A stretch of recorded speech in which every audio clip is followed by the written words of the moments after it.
Cuando miras o lees una obra de ficción, de cierta manera aceptas que ciertas cosas ilógicas tengan sentido dentro de la misma. A esto se le conoce como la suspensión de la incredulidad. Esto viene a significar que aceptas ciertas normas que un autor establece en una obra para sentirte inmerso dentro de la narrativa. En ese sentido, una obra de ficción no debe necesariamente respetar las reglas de la realidad, sino las reglas que como obra de ficción establece. De esta manera, mientras la obra progrese, debe respetar o profundizar en sus propias reglas, para que los eventos que se están contando tengan cierto sentido dentro de lo establecido. Por eso en esta ocasión vamos a hablar de 5 momentos que en mi opinión rompen la lógica de sus obras en pro de sus personajes o de ser espectaculares, o simplemente para sorprender o solucionar ciertas circunstancias. Pero cuando lo piensas fríamente, realmente no tienen ningún sentido, así que sé bienvenido a este canal. En esta ocasión vamos a hablar de 5 momentos en algunos animes bastante buenos que no tienen realmente ningún sentido. Así que si te gusta esta clase de contenido, no olvides suscribirte a este canal. Y ya estando allí, dale like al video y coméntame cuáles momentos crees que son momentos bastante flojos de guión en algunos animes que conozcas.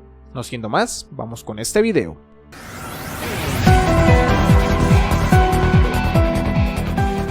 La franquicia Fate es conocida por tener increíbles combates, también por tener increíbles personajes. No es sorpresa que muchos de mis personajes favoritos pertenezcan a esta franquicia, y también por tener cierto grado de coherencia a la hora de establecer su universo. De ahí que se tenga presente que sí que le agrega cierto grado de profundidad a lo que intenta contar.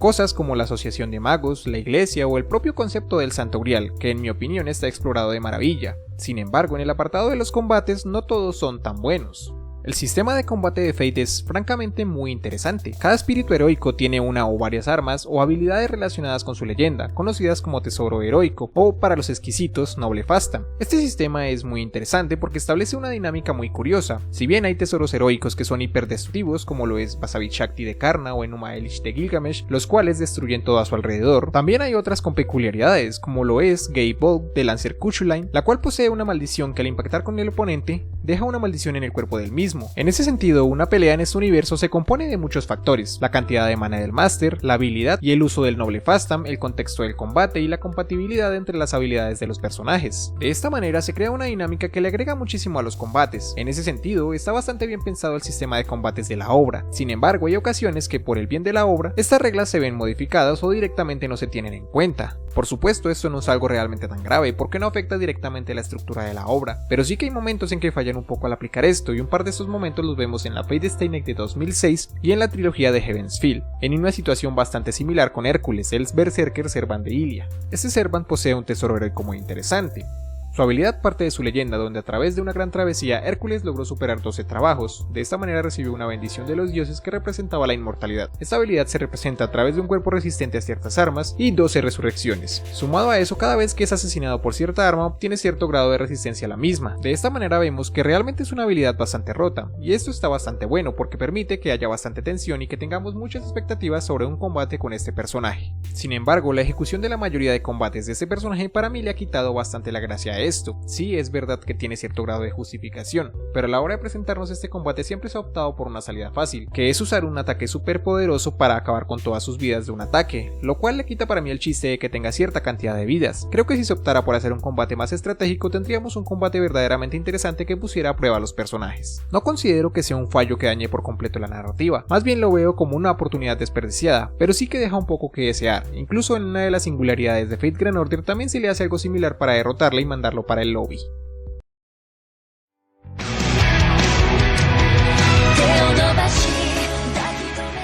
Si has visto mis videos sabrás que le tengo cierto cariño a Kimetsu no Yaiba. Es verdad que no es una obra súper compleja o profunda y que cierto grado de su fama tampoco es tan merecido. También la he elogiado por ciertas decisiones, sin embargo, aunque me guste la obra, es imposible no ver las cosas en las que falla. Por eso creo que es bastante conveniente hablar del polémico capítulo 19 de esta obra, un capítulo que revolucionó todo internet y que puso en boca de todos a este anime, un capítulo que genuinamente considero bastante bueno, pero que en mi opinión introduce algo que a mi manera de ver está bastante forzado dentro de la trama y muy mal trabajado. Incluso para estándares de esta obra. Estoy hablando de la danza del dios del fuego, o como es mayormente conocida, el power up de la cumbia.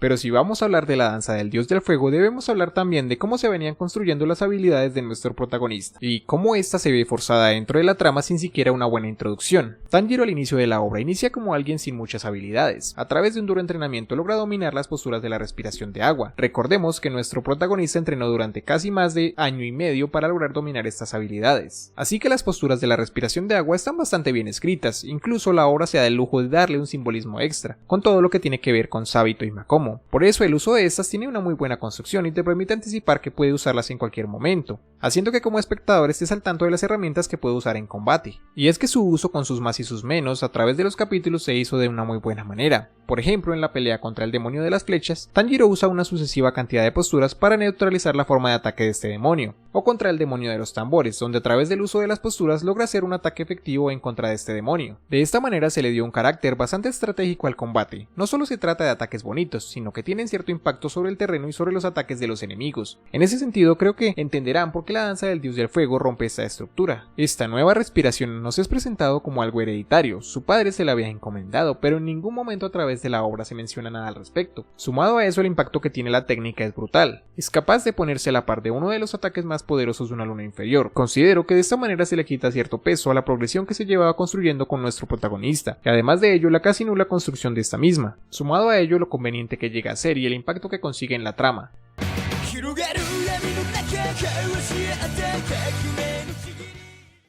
Death Note es probablemente uno de los animes más populares de la historia y ciertamente es una obra muy buena que logra mezclar en sincronía varios elementos que a priori parecerían incompatibles, pero que a la hora de la ejecución se trabajan de muy buena manera. Con estos me refiero al género detectivesco y a la fantasía. Todo esto de los shinigamis o dioses de la muerte mezclados con el contexto humano y detectivesco de la obra logran darle una esencia muy interesante. Incluso me atrevería a decir que tiene una de las mejores premisas del anime en general. Es una obra que te atrapa desde el capítulo 1 y que trajo un debate que incluso hasta hoy en día sigue vigente. ¿Quién realmente tenía razón? ¿L o Light? Cuéntame qué piensas de ello en los comentarios. En mi opinión estaría entre un punto medio entre lo que buscaba Light y lo que pensaba L, pero eso es cuestión para otro video. De lo que quiero hablar en esta parte es de Light. Este personaje nos es presentado como alguien normal, sin demasiadas características que lo diferencien del común de los mortales. Lo único que resalta en él es su inteligencia, y es que su concepto es francamente muy interesante. Todo esto de representar como un ser humano común y corriente, solo con tener el poder en sus manos es capaz de transformarse en un monstruo, y es que tampoco hay que ir demasiado lejos. El solo tener dinero hace que mucha gente piense que está exenta de las consecuencias, y estén dispuestos a hacer cosas que normalmente criticarían si estuviesen del otro lado de la balanza. Y es que el poder es algo que puede tener efectos bastante negativos en la gente, aunque por supuesto va a depender de la persona, pero en caso de Light este poder retorció por completo sus valores. Pero algo que sí podíamos ver en el personaje desde el comienzo era lo metódico que era. Era alguien que a pesar de que se equivocaba aprendía de estos errores. Esta parte del personaje se mantuvo más o menos de la misma manera hasta la muerte de L. Este suceso es básicamente un antes y un después en Death Note. Recuerdo que en su día después de este momento, aunque seguía viendo la serie, para mí había perdido bastante interés, ya no me llamaba tanto la atención, y es que él era fundamental en la obra, traía el conflicto y era increíblemente carismático, todas sus interacciones eran de mucho valor. Llenar este puesto vacío fue algo que la obra nunca logró llenar de nuevo, por lo menos en mi opinión, y es aquí donde viene la gran pregunta, ¿cómo perdería Light?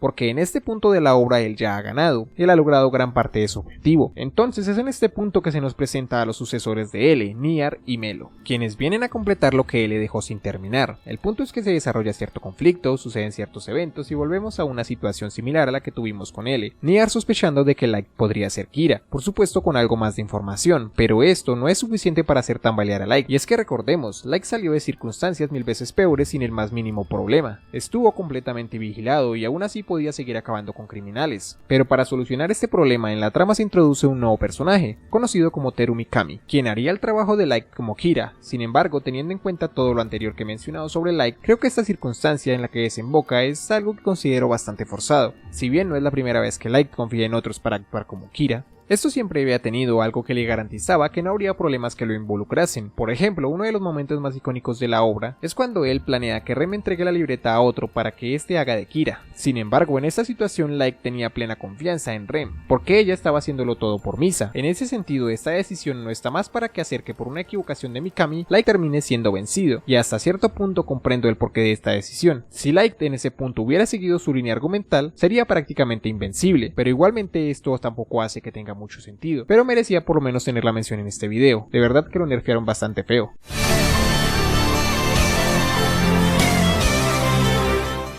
Con Fairy Tail tengo gratos recuerdos, fue uno de los primeros animes que vi, y mientras más ha pasado el tiempo más me doy cuenta de lo mala que era. Ciertamente es una obra que nunca tuvo una buena construcción narrativa, y menos en el tema de los poderes. Desde el inicio de la obra siempre hubo estas cuestiones, el poder de la amistad todo lo podía y realmente no se tomaba muy en serio a sí misma. De esta manera lograba ser bastante entretenida y ofrecer una que otra cosita interesante. Con todo eso logró ofrecer uno que otro arco bastante bueno, aunque tal vez sea la nostalgia traicionándome, pero hasta donde yo recuerdo la isla Tenrou o el arco de Tártaros estaban bastante buenos. El problema que caracteriza esta obra desde mi punto de vista es el presentar muy buenos diseños de personajes e ideas que a priori tienen mucho potencial. Sin embargo, cuando se trata de la ejecución siempre ha fallado en este aspecto. En general, si analizas la obra te darás cuenta que sus personajes son sumamente planos. Más allá de un bonito diseño o de una idea muy interesante, los personajes tienen demasiados problemas. No se sienten vivos. En un principio esto no es un problema, porque se está presentando la obra y ciertamente es muy amigable. Sin embargo, esta fórmula con el pasar de los capítulos se va agotando. Y es que recordemos que esta obra en manga tiene más de 400 capítulos, es bastante larga y tiene un plantel demasiado grande de personajes. Es una cosa súper exagerada. Y todos esos problemas desembocan en el arco final, el arco de Álvarez,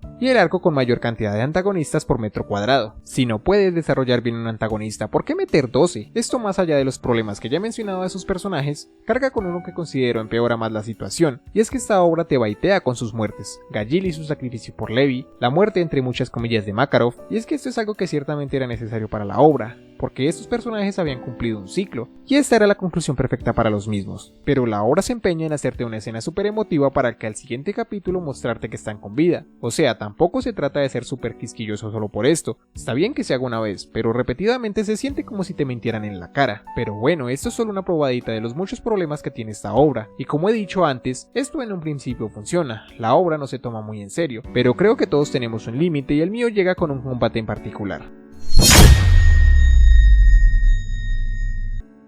La pelea es bastante simple, están Erse y Wendy enfrentadas a Irene Belserion, la madre de la propia Erse y aquella progenitora de la magia matadragones. En concepto está bastante curioso, Irene tiene un trasfondo cuanto menos interesante, siendo aquella quien creó esta magia y se transformó en un dragón, abandonó a su hija en un lugar remoto y la volvemos a ver aquí. Es ciertamente un personaje muy poderoso, pero la forma en la que la derrotan y la conclusión del combate no solo es completamente absurda, sino que es ridícula. O sea, no solo se trata de un momento anticlimático, sino de una escena que no sé cómo definirla en pocas palabras.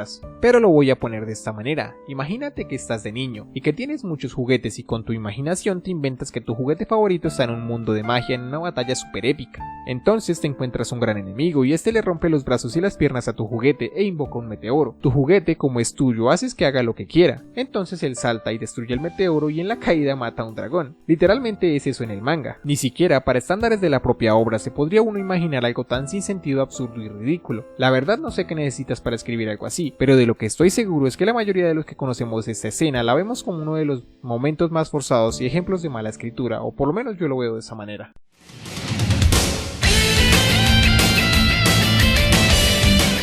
Naruto con el paso del tiempo ha sido muy criticada y ciertamente también se ha llevado palos inmerecidos. Por supuesto no estoy negando sus obvios errores, pero así como tiene errores también tiene virtudes y cosas buenas, pero bueno, hoy no vamos a hablar de ellas. En esta parte vamos a hablar de dos jutsus que ciertamente han sido bastante debatidos, pero que creo que el problema con estos jutsus es un poco más profundo de lo que parece a simple vista. Naruto desde su inicio siempre contó con estos pequeños errores, cosas que contradecían la trama o que eran convenientes para desarrollar cierta situación. Por ejemplo, durante los exámenes Chunin, Gaara nos muestra que con su arena es capaz de crear una armadura, la cual le protegía de los ataques de Rock Lee, una técnica que no volveríamos a ver en su combate contra Naruto, y si nos ponemos bien minuciosos podremos encontrar bastante más de esto. Kishimoto en muchas partes de su obra opta más por un espectáculo que por respetar las propias reglas que ha establecido. Por supuesto esto no es necesariamente malo, porque permite representar las diferencias de experiencia entre los personajes. Por ejemplo, el Rikiri de Kakashi es una técnica que no debería existir bajo el concepto de los ninjas en Naruto, ya que va en contra de la lógica con la que debería atacar un ninja, es decir, es una técnica súper vistosa y colorida, pero el contexto de quien la usa es bastante importante, porque representa que alguien con mucha experiencia puede darse el lujo de hacer cosas por ese estilo. En ese sentido su inclusión es bastante positiva porque no rompe la obra y sigue ciertas reglas, que hacen que su uso sea algo circunstancial, y que no cualquiera pueda usarla. De ahí que cuando Kishimoto se pone serio pueda construir de manera muy coherente ciertas técnicas e incluso transformaciones, y eso no solo se limita a la primera parte de Naruto, sino en la propia Shippuden también pasa esto. El modo sabio tiene una construcción bastante sólida, además de ser una técnica con ciertas limitantes, donde su aprendizaje tiene cierto costo y riesgo. En ese sentido me sirve para representar por qué estos dos jutsus son tan tan disonantes con la obra, y no solo son técnicas que fallen en la lógica de la obra, sino que afectan la estructura de la misma, solo con su existencia. El Izanagi nos es presentado como una técnica que permite cambiar el destino a través del sacrificio de la luz de un ojo, pero para usarla debes tener el chakra de los Senju y de los Uchiha. Hasta cierto punto es inofensiva porque su costo es mayor que sus beneficios. Por supuesto, si eres danzo puedes usarla más intentos. El problema con esta técnica viene cuando la obra ha avanzado, porque el autor va replanteándola y la convierte en algo conveniente y sin mucho sentido. Esto sucede en la presentación de su técnica hermana, por así decirlo, el Izanami, que sí considero es bastante nefasta, porque tanto como técnica como sus implicaciones en la historia son bastante graves. En primera, es una técnica que permite crear un genjutsu que en sí mismo es un bucle infinito en el que la persona atrapada solo le queda la opción de aceptar su naturaleza. Sumado a ello, la técnica tiene un trasfondo que realmente me entiendo por qué se hizo así. Esta nos habla de que fue creada para contrarrestar el Izanagi, ya que muchos Uchiha la usaban de forma irresponsable, pero ahí viene el primer problema: si los Uchihas la usaban entonces tenían chakra de los Senju, y si no es así, ¿cómo la usaban? Sumado a eso, hay un suceso en la trama de Naruto que tiene vital importancia, y esa es la masacre Uchiha. Este momento tiene una importancia estructural, porque es la que construye el pasado de Naruto, el pasado de la aldea y el pasado de Sasuke en un principio. El hecho de que existan nos deja más preguntas que respuestas. En primera, si estas dos técnicas existían, ¿por qué ningún Uchiha las usó durante la masacre? Y lo peor es que son técnicas que no le aportan nada a la trama de Naruto. Como he mencionado antes con el Reikiri o con el modo sabio, es que tenían ciertas peculiaridades que le sumaban tanto a las bases de los personajes, a las bases del chakra como a los propios combates. Estos jutsus o técnicas rompen la trama de Naruto porque se pasan todo esto por el 4 letras, y le quitan peso a algunos de los personajes. Por ejemplo, Itachi, debido a la inclusión de esto y otros detalles, termina siendo visto como un personaje Kariestu, sin errores, que todo le sale bien a la primera, cuando la base central del mismo es que precisamente se había equivocado y de haber confiado en otros no habría terminado de esa manera.